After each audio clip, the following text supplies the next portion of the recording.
So I just mentioned before that I had this weird experience a few weeks ago with my cousin's tree, which just disappeared, along with photos of it and with my cousins and my grandparents, like everyone's who knew about it, memory of the tree. So just the complete erasure of the whole, existence and knowledge of existence of this tree, except for in my memory. And so that for about 24 hours, I was actually seriously thinking I might be in a parallel universe. Even though I never really had given too much credence to that theory. But thanks to thinking that, I ended up basically ha having a sort of shift in my way of seeing things. And it made me realize that the Gorth probably was different from what it actually was.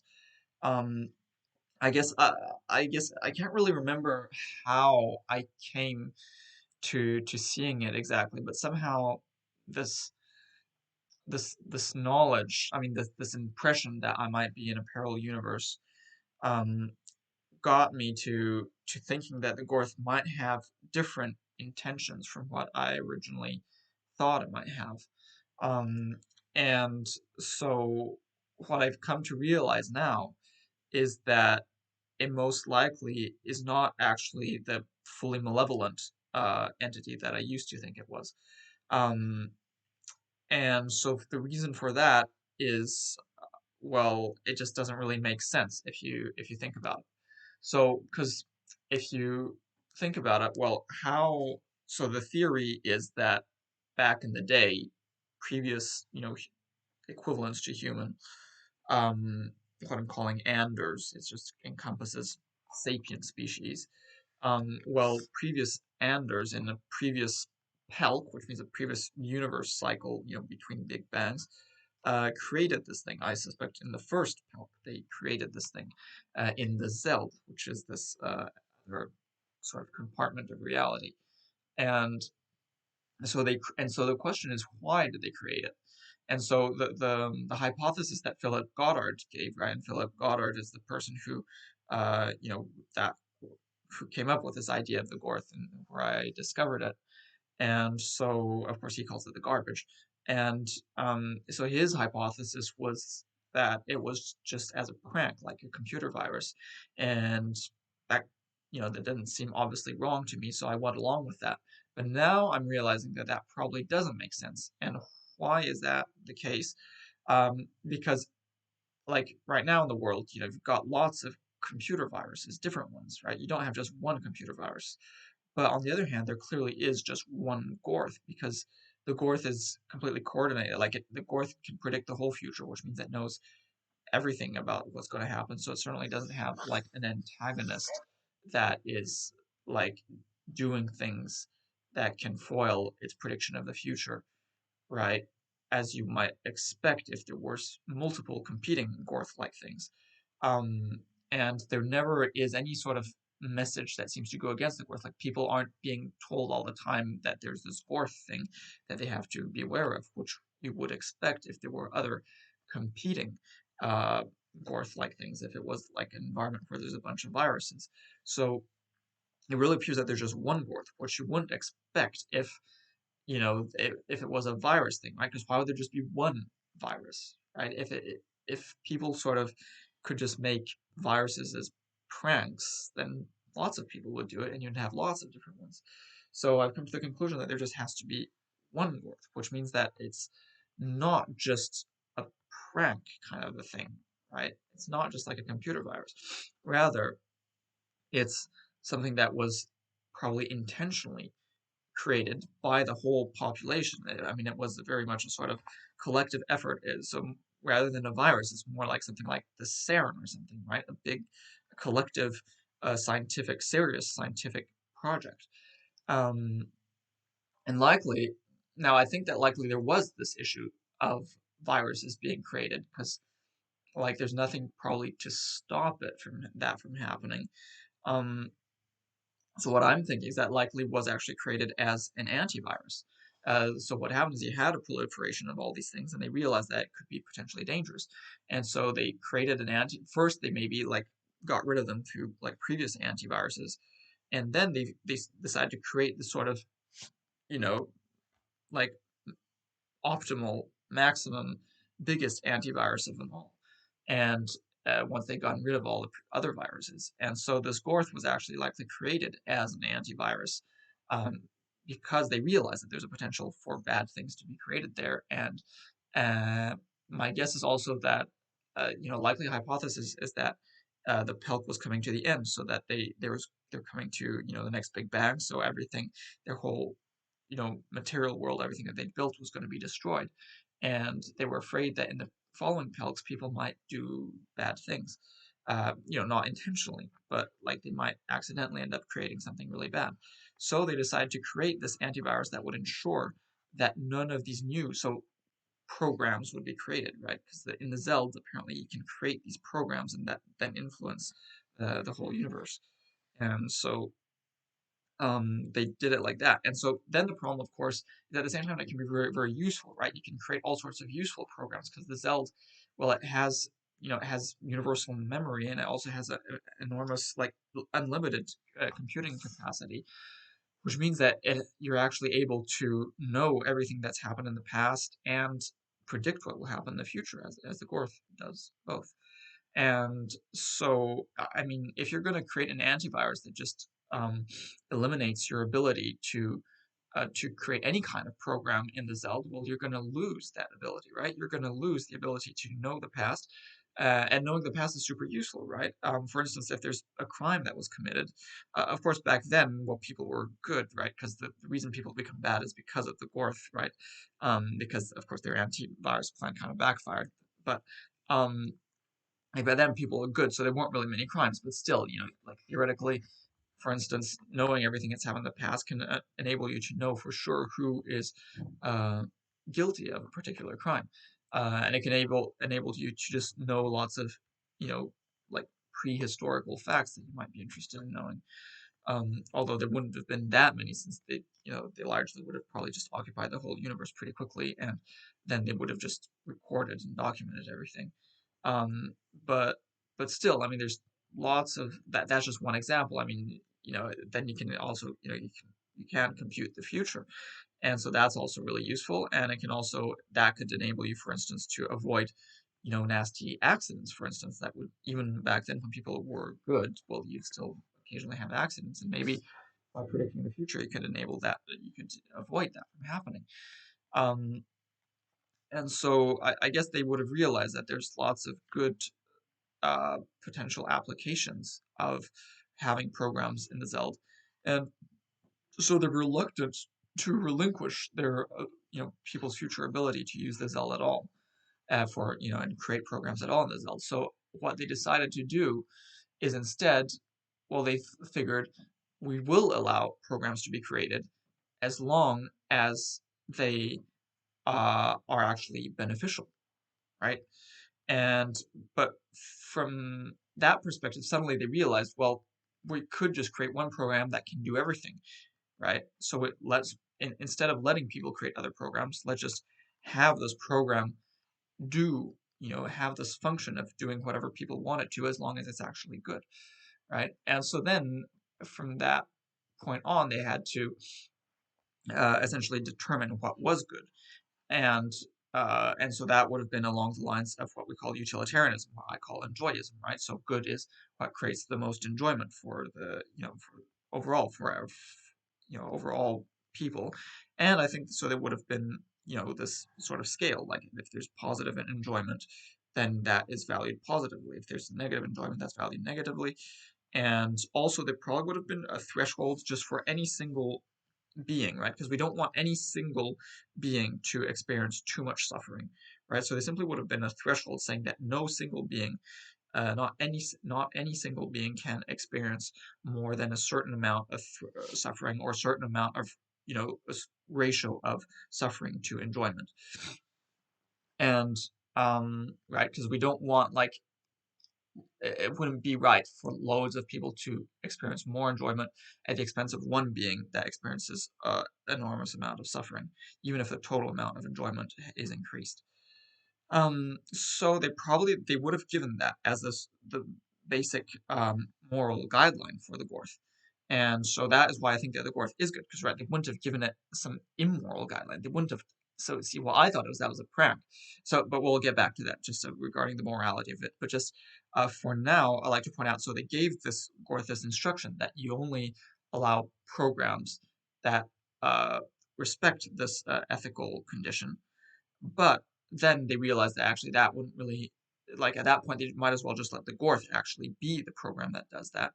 Um, and well, from that point on, the thing is that it seems a bit absurd to have, because basically to be able to know whether a program or not is going to have a good effect or not, you have to be able to predict the whole future, which means you have to have just an enormous, just mind-bogglingly huge computing power. It means that you need to literally know everything about the whole universe. You need to know the position of every single atom in the universe, every single elementary particle, and not just the position, but also like all its properties, its momentum and everything. And you need to know all that for everything in the universe, and to be able to then calculate what's going to happen in the future, and not just plus not just the material stuff, but also the immaterial stuff. So you need to be able to perfectly calculate the conscious experiences of every conscious being, right? You need to perfectly be able to calculate and quantify everything that every conscious being is experiencing. Um, and so, I mean, probably you need that as well. And so, and the Gorth obviously is able to do that. And so, and that's just to be able to determine whether something is actually going to be positive or not. And so at that point, they basically agreed to create what we know as a Laplace demon, right? Which is something that can literally just create the future because it knows everything. It can predict the future because it knows everything. Um, and so and well, once you've created something like that, it seems a bit absurd not to actually, to just at the same time just consider it an antivirus. So you've created something that has this huge computing power, but that can know exactly what's going to be good in the future versus what isn't good, and at the same time it then not letting it actually influence the future to make it as good as possible. Well, it seems a bit like wasteful, right? You've created all this amazing thing, and then you're just leaving it to be an antivirus, and just basically saying, well, okay, if it creates a bad future, you destroy it, but if it creates a good future, then you allow it. Then like you're losing out on a lot of what it potential, right? Because what that thing could be doing instead is actually manipulating the future much more than just by being an antivirus, right? You could design it, you could give it instructions to actually manipulate people's minds to do things so that the best outcome occurs according to the ethical principles of maximizing enjoyment and minimizing suffering.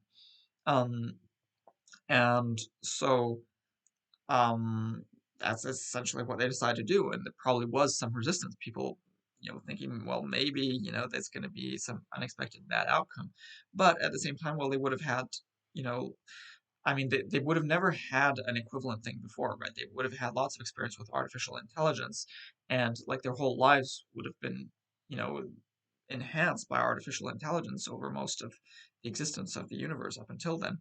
And but material artificial intelligence, right? Robots and computer programs and stuff, not this immaterial thing there. So this was something very new. But I mean, they had experiences with programs, of course, in the Zelda already, presumably, but they they wouldn't have had experience with that. So it was a bit, it was venturing into the unknown, definitely. Um, but like they um yeah, so I guess the reason they did it, and they weren't like, because people now, even already, people are talking about that, the risks of artificial intelligence and the risks of just asking a program to, maximize a certain value or something, and like having really bad unforeseen consequences. And so, of course, they would have been aware of that, right? And so the only reason that I could imagine that they would do something like that, they'd create something like the Gorth, knowing that there could be these unforeseen consequences, is if they were convinced that it had the right morality, right? If they're convinced that actually it was programmed not just to provide a particular outcome, um, but actually to literally ensure morality itself, right? And well, the ensuring morality itself means ensuring the maximization of enjoyment, the minimization of suffering, and ensuring that no single being experiences more than a certain total amount of suffering or ratio of suffering to enjoyment.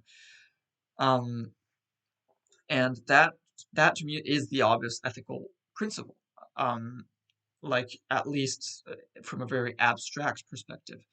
Um, but then what I'm going to be coming to is that actually that is a mistake. So or at least from our perspective, it's a mistake, but it's not obviously actually fundamentally wrong. And so they did that, and they were it was a bit uncertain what would happen, but they did that, right, because obviously there wasn't really much other choice, right, because there was the Zeld, and then they imagined, well, what if somebody created the equivalent to that, but that was programmed to maximize suffering? Then that would be terrible, right? So they had to, it made sense to create something that would actually maximize enjoyment. And also, well, there's always this desire to improvement, right? People want to improve that. I mean, they had very high levels of technology, and they realized that technology enhanced their living experience enormously. And so obviously it made sense that you'd want to keep on progressing, and it was a sort of logical conclusion of technological progress, right? To actually create a sort of Laplace demon, a god, so to speak, and that would actually just ensure that the best would actually happen. Um, so it just makes sense from that perspective of wanting to progress as much as possible. It also makes sense from the perspective of kind of like wanting to experience meaning. You want to feel that like you're actually being useful and you're fulfilling some kind of purpose. And like by creating this thing, you're actually maximizing the moral outcome of the universe, and that sort of feels like you're giving it, that gives you purpose by creating this, right? And it gives you a sort of satisfaction of knowing that the best will happen. Um, but so why did it do we have such a terrible outcome? Why are now people why do we have these souls degenerating that make people suffer? I mean, why do we have all the suffering? Why do we have people being so mean to each other, people being so idiotic? So I've explained it's because of the soul degeneration, whereby souls in successive incarnations acquire this soul crud, which makes them more and more idiotic and more mean, typically. Um, and so there's all this trauma that happens as a result of people traumatizing each other, and so there's all sorts of nasty things going on. And so the question is, why? Why is this happening if this thing was programmed to maximize enjoyment and minimize suffering? And so the only obvious answer is, well, so according to, again, the most obvious logical explanation of the cosmology, well, what's going to happen is that the gorth is going to eventually destroy the entire material universe, um, and then just have us all exist in the Zeld. And then it's just going to be, showing us pictures, not just pictures, but all sorts of whole sort of sensory impression. Um, and so that is sort of what religions refer to when they talk about, then afterwards you go to like there will be the life, existence after existence, the sort of heaven on earth. Although then there's just heaven, like I'm not sure, but like the sort of idea that the material world is going to get destroyed and then you just live in this other thing afterwards.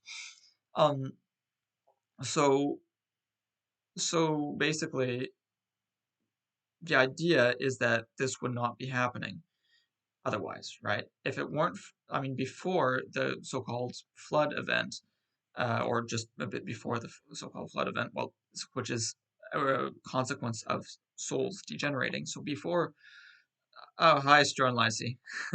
Yes, I'm just explaining why I think that the gorth is actually probably programmed. It's probably an artificial intelligence that's designed to maximize enjoyment and minimize suffering. So it's actually designed to basically be good. But paradoxically, it does in the short term, although that's a very, very long short term, like of hundreds of billions of years. But in the short term, it's actually causing more suffering, and I'm explaining why it's doing that. And so the reason is that it's probably programmed to maximize the total amount of enjoyment, and minimize the total amount of suffering, but they get weighted so that, like, if you get a lot more total enjoyment, even if you increase a lot the amount of suffering, you're still going to have a net gain in enjoyment. And so, from that perspective, it makes sense to make people suffer a lot if then they can gain a lot more enjoyment afterwards. And so the idea is that naturally the universe, well, people would just not be conscious between incarnations. And then once the universe stops being viable for life, well, then everything just stops existing. Like that, then it's just the end of the world, from the perspective of conscious existence. So it really is kind of the end, and just nothing will happen to anyone after that. Um, and so the idea is that the Gorth realized that, and it meant that there's going to be a lot less enjoyment than if you made existence keep existing for a lot longer, right? So if you make existence happen for a lot longer, then you just get a lot more total enjoyment, right?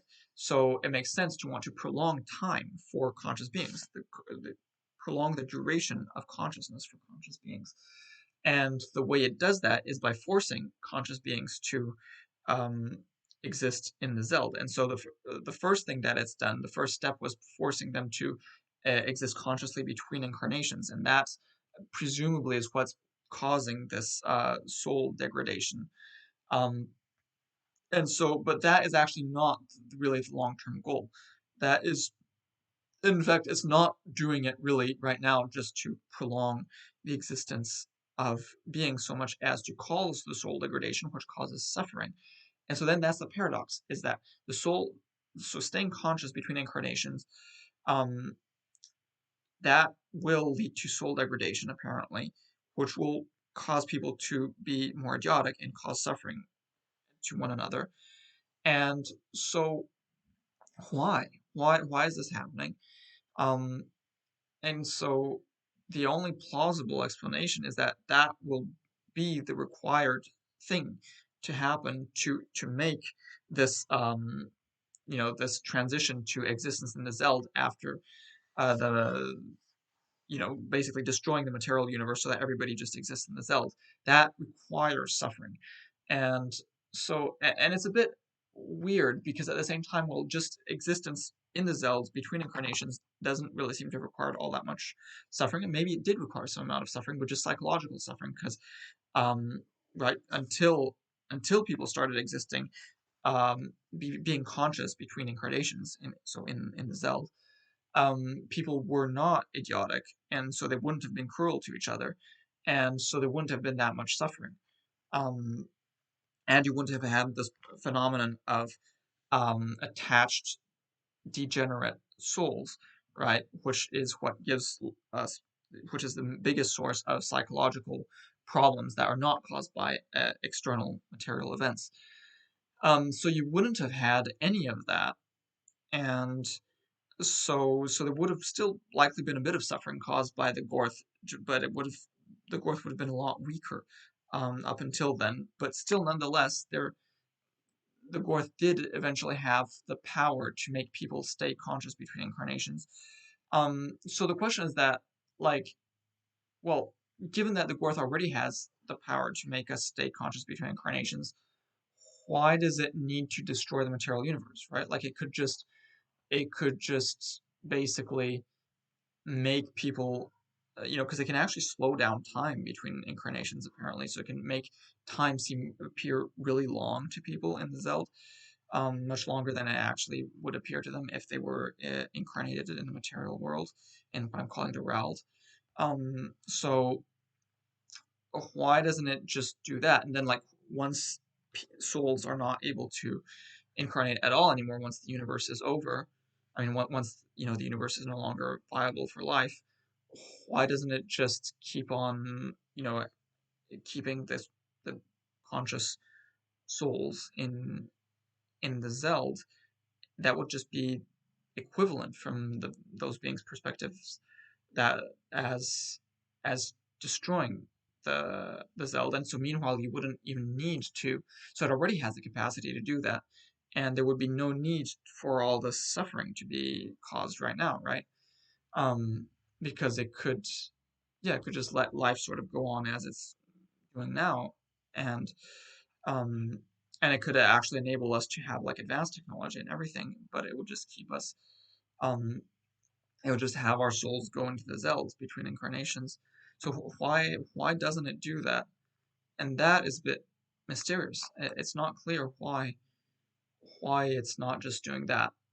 Um, and so the only logical explanation, but it's not really clear why, but like the obvious explanation is that somehow it's not as good as what would happen otherwise. Like somehow the Gorth would be able to provide more total enjoyment, a lot more total enjoyment, presumably by actually destroying entirely the Rald, so a material world.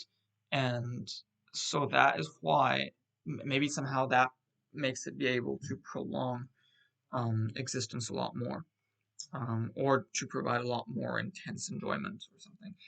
I don't know, but presumably that's why it's doing like that, and presumably it needs suffering to ensure that that happens. It needs to make people suffer to ensure that it happens. And most logically, it's because, you know, suffering makes you want to escape, right? And so you have this collective desire, and we see that like all these people in religion.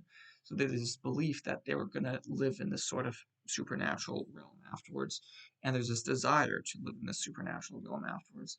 And so the reason the Gorth is doing this is because, like, yeah, like it creates suffering so that people want to escape the Reld, and this desire to escape, and so they believe and desire. They believe that they will escape the Reld, and they desire to escape the Reld. And basically, it's necessary. Like the Gorth actually needs people. Like people actually do have a lot of power. People's minds have a lot of power, and the Gorth is actually exploiting that power, and the Gorth needs that power to make it happen. So presumably, the Gorth actually needs people's belief and desire to live outside the Reld, to live in the Zeld, in sort of paradise afterlife, for it to actually happen, right? So that is my explanation now. You see, that is the explanation. It wants to maximize enjoyment, and so it causes suffering for now, so that people want to escape the Reld, the material world, um, and so that that will enable the Gorth to actually destroy the Reld and to prolong existence much, much more as a result, somehow, by making people then live in the Zelds, I mean, not live, but exist in the Zeld, um, for much, much longer than they would have otherwise, and thereby maximizing total enjoyment and net enjoyment, so valuing suffering negatively. And so that is my explanation. And so obviously, well, from our perspective, that doesn't seem like a great thing, right? Because it means that for hundreds of billions of years, people are going to have a shitty existence, living in, you know, this sort of post apocalyptic, if we will, although it's not actually the apocalypse, because the real apocalypse is when precisely the realm gets destroyed, right? But this post catastrophe world, right? The post flood world, the post diluvian world, actually.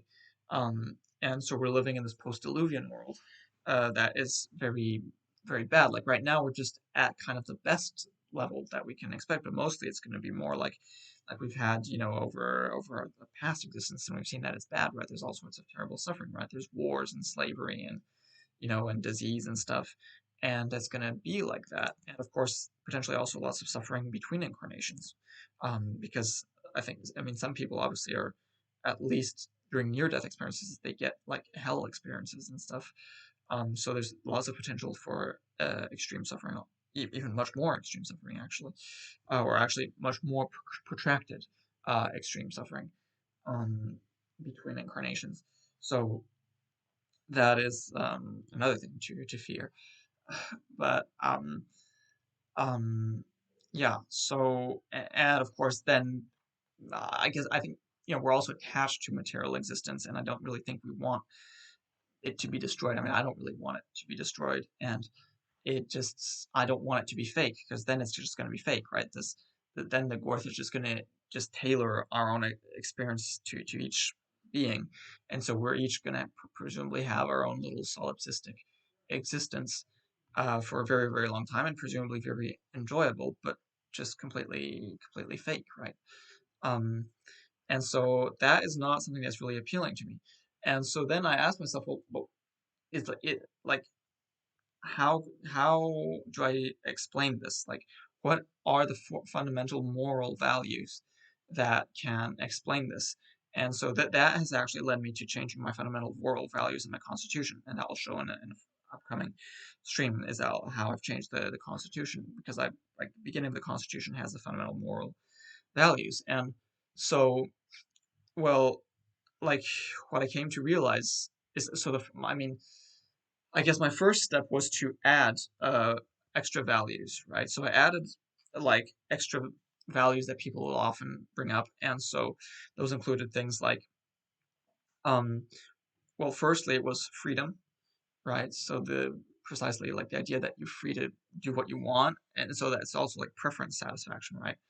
And so this idea that I should be able to follow my preferences even if it doesn't follow the basic core fundamental principle of enjoyment, which I agree is the most important principle, enjoyment and non and minimizing negative enjoyment, which is suffering.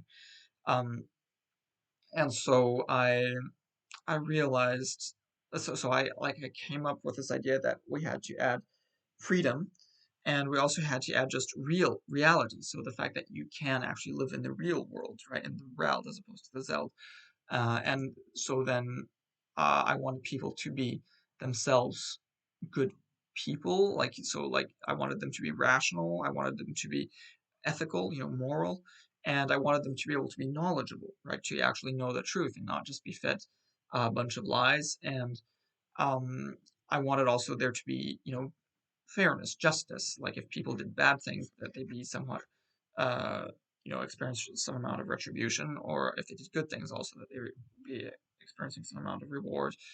And that even though, of course, I mean, I am also believe in determinism, right? And from a deterministic perspective, it doesn't really make sense because everybody was just fated to do whatever they did.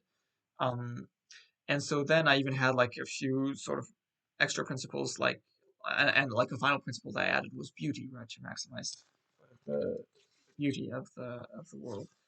Um, and so then I progressively whittled those down. See, I progressively came to realize that those things could all be really just explained by enjoyment, right? So beauty is just physical sensations that cause enjoyment, right? So I um I one doesn't really have to add beauty as a fundamental ethical principle, right? Like often there might be things like some things that other people might find beautiful, I won't find beautiful, and so then it won't be beautiful to me because it doesn't give me enjoyment. So really, and sometimes I don't experience enjoyment from beautiful things, and then they're actually not beautiful to me. And so like, or I'll experience less enjoyment rather. I won't ever experience no enjoyment at all, but I'll experience less enjoyment, and then they'll be less beautiful. And so really beauty is just enjoyment caused by physical sensation. It's typically associated with sight, but it can also be sound, like a beautiful music. And so then I realized that actually beauty just means basically what we find enjoyable, the physical sensations we find enjoyable. So that means that a good tasting dish is actually, gustatory beauty. Um, so but that is so really it's just boils down to enjoyment. So I got rid of beauty, right, because that was just enjoyment. Then I realized that, for instance, well, regarding this sort of autonomy and preference satisfaction and freedom, right? Well, I realized that actually I often might prefer to not have freedom if it gave me more enjoyment. for instance, if there was like a type of food that I thought I didn't like, but then oh, hi Chad, what do you think is beautiful? Tell me. Um, so I was asking myself, well, are there situations where I would actually value enjoyment more than freedom? New Zealand's draconian vax mandates law. Um, I yeah, I don't really care much about that. Like, I'm not, I've gotten vaccinated. I've gotten vaccinated, so I don't really, I don't really mind. Um, but I've seen these protests going on. I think it's silly because there's not like there's just not much. There's so much bigger things, so much bigger problems. And like overall, the vax seems to be beneficial, except for a few people to whom it's indeed probably not indicated. It's just better. So what is bigger than your freedom? So, well, because like there's lots bigger restrictions on freedom than that. For instance, borders, right? That restrict people's freedom to live where they want. That is a much bigger restriction on people's freedom. So, and also my freedom, you'll just inject anything big pharma tells you to. No, it's not because big pharma tells me to. It's because I've seen the statistics, and the statistics indicate that there are big spikes in mortality related to COVID, and on the other hand, there's not big spikes in mortality related to COVID vaccination. I've also had personal experience. I mean, but that's just anecdotal. But like personally, I've had big symptoms from COVID, and I've had nothing from the vaccine.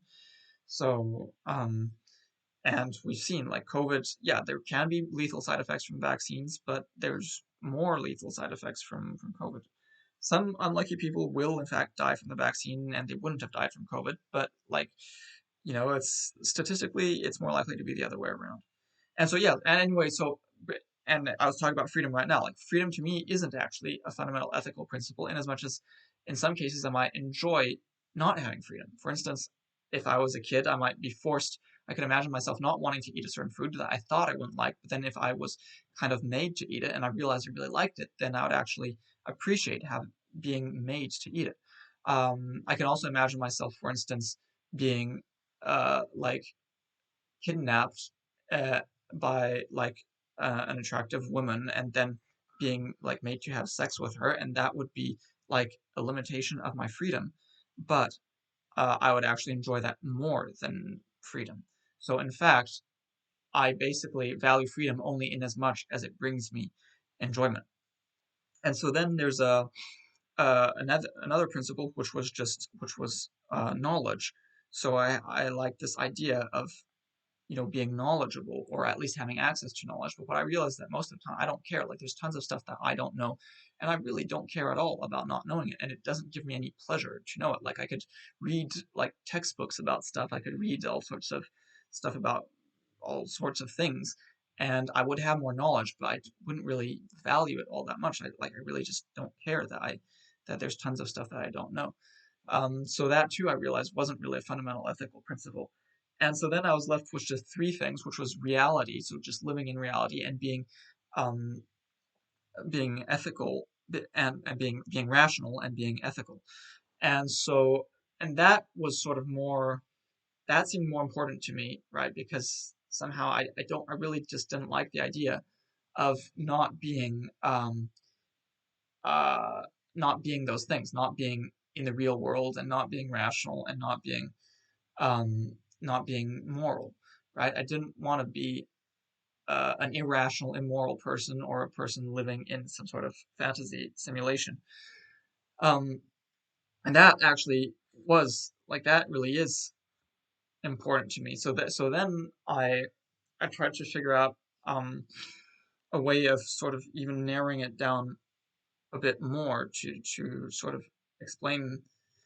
Yeah. So what I was asking myself is more like, well, yeah, what would happen if I actually was made to exist in the Zeld, and I was gonna be, I was like, what would happen? So I was just so thought experiment. Like, if I'm in the Zeld and I am ethical and rational, then am I going to be satisfied according to my current tastes? Like, are my current tastes going to be satisfied? And so at first I thought I'd found some sort of good sort of um, like two good fundamental principles, which was the desire to be rational, and the you say if American slaves had a really great slave master, they should be thankful.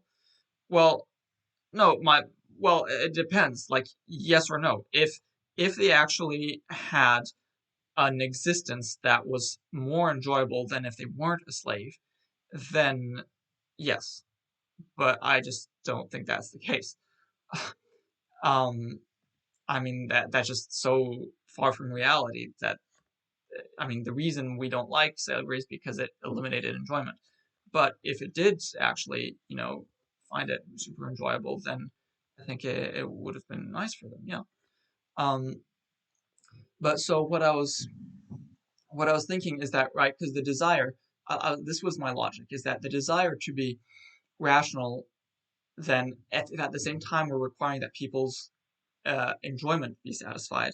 Well, if you have a desire to be rational and you're not able to be rational, that's going to cause frustration. So naturally, by requiring also the maximization of enjoyment, that if we have the desire to be rational, that will lead us to actually require the ability to be rational, and then we will be rational. And being rational will lead us to be ethical, and being ethical will lead us to uh, wanting to wanting to ensure that everybody else is also being ethically treated so that they also have their suffering minimized and their enjoyment maximized, and also if we consider rationality to be an ethical principle, that or the desire to be rational to be an ethical principle, then to ensure that they all have the desire to be rational, um, and so that will lead us to then seek out knowledge, which will to know what is going on with all other conscious beings. Um, and so to me, all these other ethical principles basically flowed from um, this fundamental principle of the desire to be rational, right? The mere desire to be rational. And I realized then it wasn't just the mere desire to be rational, but also the ability to know and know the truth, right? Because you could have this situation where you're in the Zeld and you have the desire to be rational, and then so you will be rational, and then you'll seek information, but the information given to you will be false. So you could have the situation where the gorth tells you that a certain thing is the way it is, but actually it isn't, right? Because the gorth could just lie to you, and then you think you would have access to knowledge, but you don't. And so you'd think so the gorth could tell you, well, all these other beings are experiencing life in this manner, but actually they aren't. So I added this other principle of the ability to know the truth. Also, just because I liked the idea of being able to actually know how things really are. Um, you say, "Oh, these are not good takes, dude." Well, again, this we're discussing really abstract morality here. I'm not saying that it should actually is not. Like, I'm not actually saying that that's what I believe in. I'm just saying that from a very abstract moral perspective, that is sort of the way to see it. Um, so, um, but then I realized that ultimately it could still lead to something that's very alien to me and something that I don't actually value. Um, like, and ultimately that wouldn't be very different from just existing in the Zeld in a fake simulation environment where you don't actually know the truth, where you're not rational, right? Because you could imagine, so you're in the Zeld, but obviously, so you're no longer a person like you used to be, right? You're a Zeld, and so there's this requirement to maximize enjoyment, so you're happy and everything, um, and then there's this extra requirement of having this desire to be rational. So the desire to be rational and the third extra requirement, I mean the second extra requirement, so the third total requirement of um, having access to knowledge. So desire to be rational will lead you to be rational if your preferences, if your enjoyment is to be satisfied. So you will be rational, which means you'll seek out, and if you're rational, you'll be ethical, right? You'll care about the well-being of everyone, And that will lead you to seeking out knowledge to try to ascertain whether or not everyone is experiencing well-being. And so you'll do that. So you'll do that. So you'll go once, seek out, and ask the gorth, well, is everybody being treated well? And the gorth will say yes. And then you'll be, well, okay, well, that's actually all I need to know. As a rational person, that's really all I need to know. If that everybody is being experiencing maximum enjoyment and also maximum rationality and access to knowledge, if that is considered also a fundamental ethical principle. And then you'll say, well, okay, well, it's satisfied, so then you just drop it. And so then you'll just keep on existing, and you can still actually exist in a simulation, right? Because there's nothing in those three principles that requires you to not be in a simulation, because you could, like, we are built to not want to exist in a simulation. We are built to want to exist in reality. We want to be real. We want things to be real, right? We can enjoy simulations for a while, right? But we don't actually literally want to live our whole existence in a simulation. But we could imagine very well beings to be created in a way that they don't care about being in a simulation and are perfectly content to live in a simulation. And so just having these three requirements of maximizing enjoyment, maximizing the desire to be rational, and maximizing the ability to access knowledge, that's actually not going to change anything. You could still, with those three requirements, you could still end up with everybody just being in a simulation, right? How's the Gorth good now? Well, what I'm saying, well, you'd have to rewatch the whole thing to really see the whole take. But basically, I think it's an artificial agent that has been designed to maximize enjoyment and minimize suffering. So maximize what we know as utilitarianism. And I think it's paradoxically causing suffering to enable greater enjoyment in the future in the Zeld, in this sort of artificial simulation world. Um, so that's why we have all the suffering now.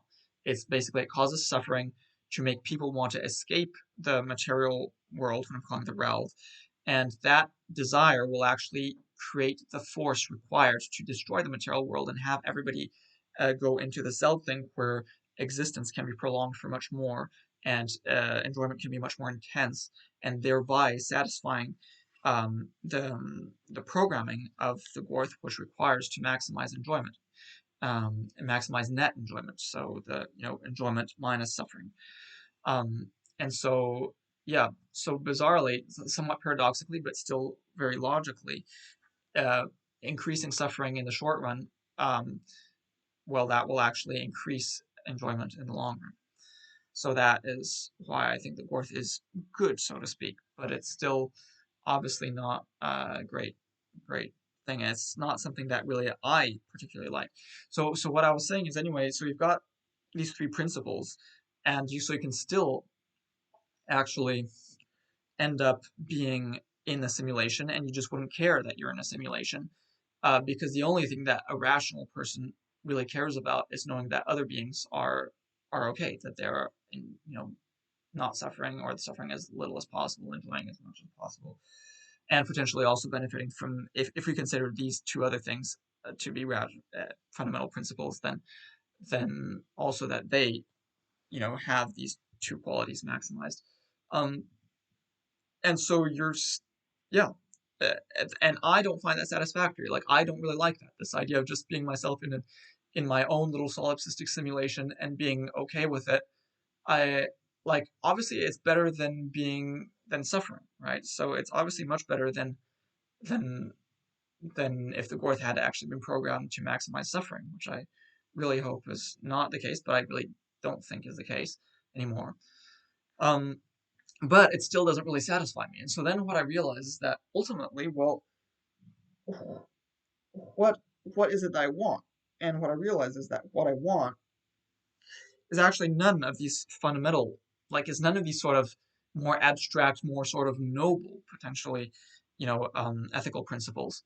No, what I care about is actually just to make things the way they are now, or rather to basically to make things the way that satisfy my own biology, the way basically to make things the way that give me enjoyment, uh, according to my own biology, and without requiring like hijacking the system, right? So they give me enjoyment without involving like giving drugs that just directly cause enjoyment, or putting me in a sort of artificial simulation that also just directly gives me enjoyment. Like that gives me basically what I want is the world to be the way that would give me the most enjoyment yeah, without um, hijacking my biological enjoyment system as drugs do, and without um, lying to me, right? So without putting me in a simulation that's lying to me.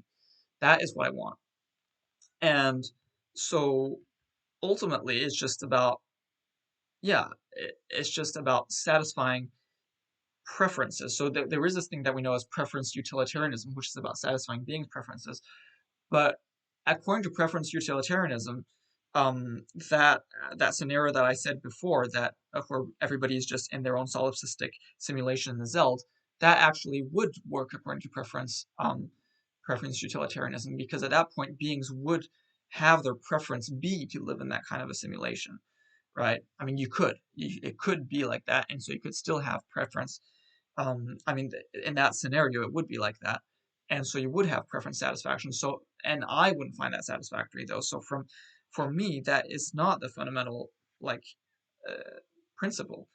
The principle is not satisfying any being's preference, but rather satisfying my preference. You see, so really, so on top of enjoyism, which to me, what I'm calling enjoyism, which is what people typically call utilitarianism or more classical utilitarianism. Um, well, on top of enjoyment, there is also a second principle, which is satisfying my preferences, right? And so my preferences, which are basically the preferences of, well, you could say to some degree it's the preferences of um, original like Anders, the preferences of men as opposed to what I'm calling orcs, which are people who are degenerates and are irrational and evil. And so I don't want to satisfy their preferences. Um, but what I also realized, I don't really want to satisfy other men of other species or even of the same species, but they have different tastes. Like what I want, fundamentally, really what it is about just staying myself. It's fundamentally about not, in a way, it's about not wanting to die also. And knowing that I will die, then the next best thing is knowing that when I will be reincarnated, and so my future experiences will be as similar uh, as what they are now. So I will be as close to what I am now as possible, and then I also have my enjoyment maximized, being as close as possible as to what I am now, right? And to me, that is actually, I realize that is what I want. And for instance, while I was thinking, there's certain things, in particular, um, for instance, just people's faces. Like I'm drawn to human faces, like to attractive human faces. And for instance, I would actually find it unsatisfactory to imagine being incarnated into like another species that I find really ugly. Even though of course I wouldn't find it ugly, you know, because I would be part of that species, and so I wouldn't find it ugly.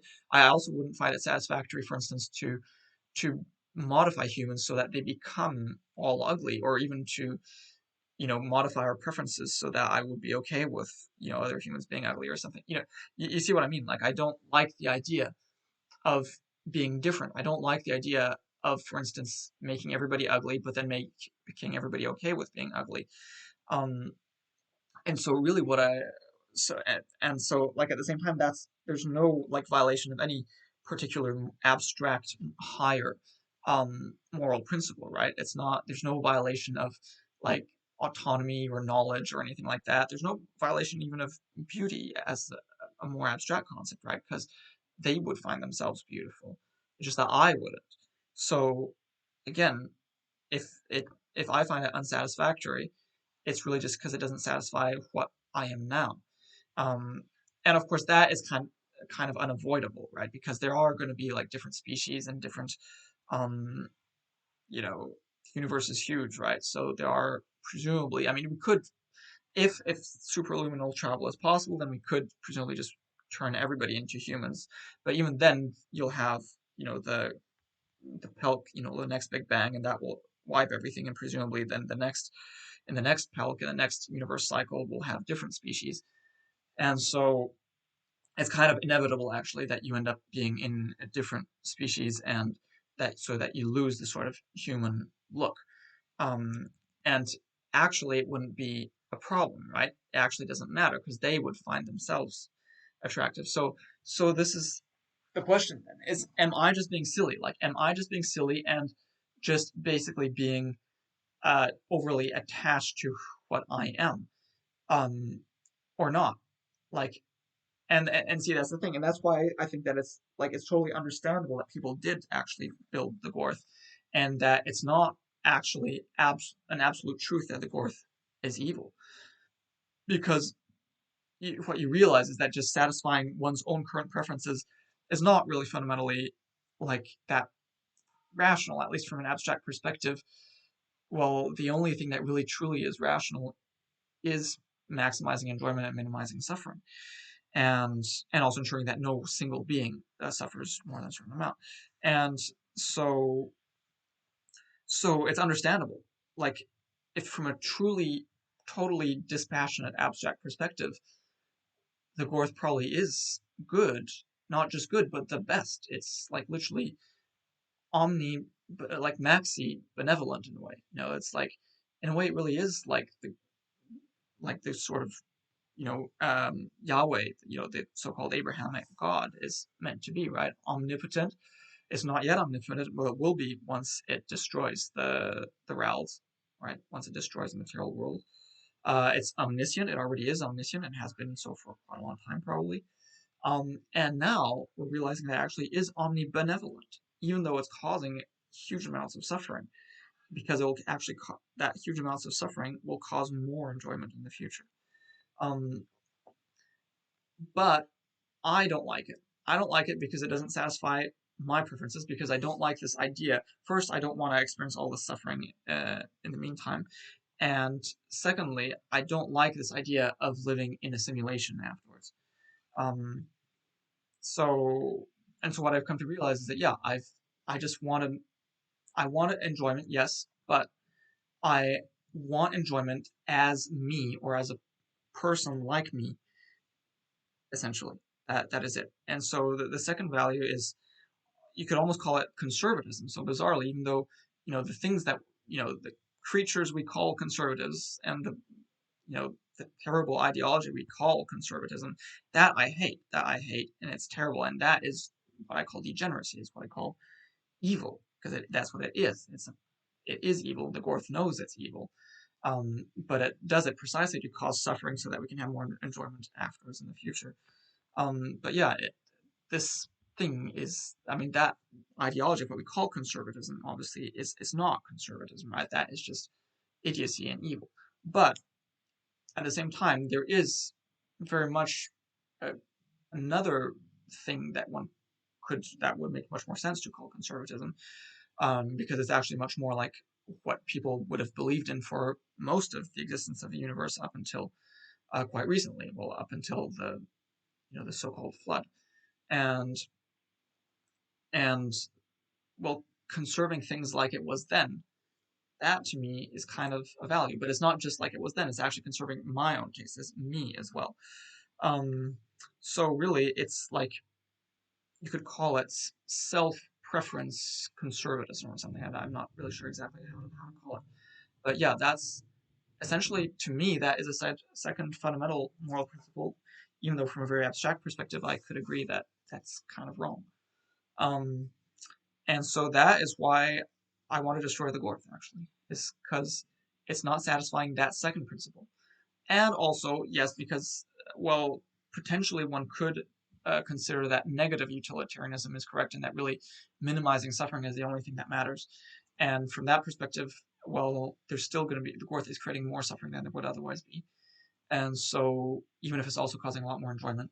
And so, from a negative utilitarian perspective, it also is logical to get rid of the Gorth, to want to destroy the Gorth, because the Gorth is violating negative utilitarianism, negative enjoyism, as I call it, by causing more absolute suffering, even though it's causing more net enjoyment. Okay, so that's that. That is sort of my explanation of all that. And we're just arriving at 1 hour, and I think I'm going to end the stream on that note. All right, bye.